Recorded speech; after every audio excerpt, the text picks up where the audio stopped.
And I'm a Falun Dafa practitioner. Falun Dafa is a Chinese ancient practice spread in public on 92 by Li Hongji, Falun Dafa's founder, which is our master. Falun Dafa, after it was spread in public, there was 100 million people practicing it in China. And Chinese Communist Party, after several years that it's been practiced all over China freely, with the number of people increasing, has decided to ban the practice because of their attachment to the power.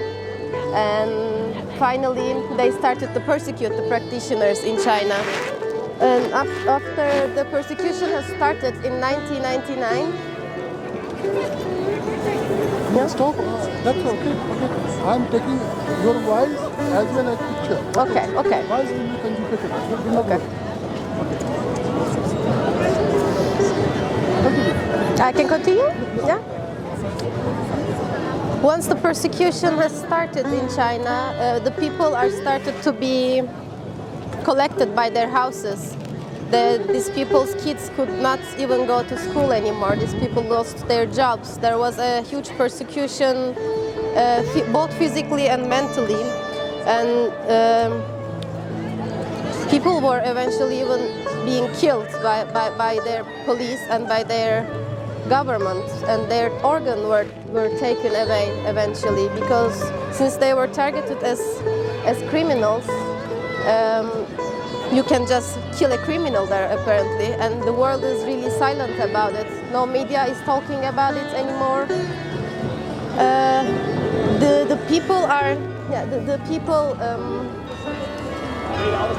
The countries are so economically attached to China, so no country actually can raise any awareness, raise any voice to that. Even in a country free like this, we cannot talk about this in the news, in the newspapers, in television. We cannot talk about it because the embassy would be irritated about it, and there's economical interest behind it. So the country is also being silent about it.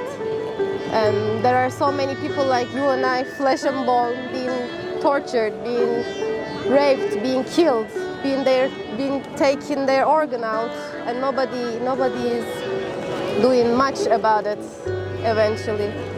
And this is the situation in China right now, today, in 2022, and still people are being killed severely like animals. They are just being collected from their houses because their government doesn't like their spiritual practice, and they can get killed, like being dead eventually for this cause.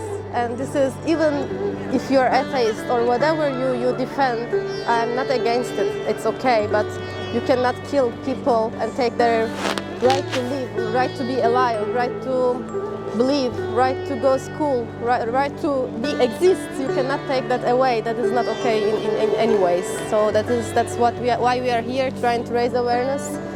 And this is happening all around the world. This is not only in Amsterdam. If you go to Singapore, if you go to Denmark, and wherever you go, to the Eiffel Tower, wherever you go, you'll find some Falun Dafa practitioners trying to raise awareness, trying to be the voice of ourselves, because no one else will do for us.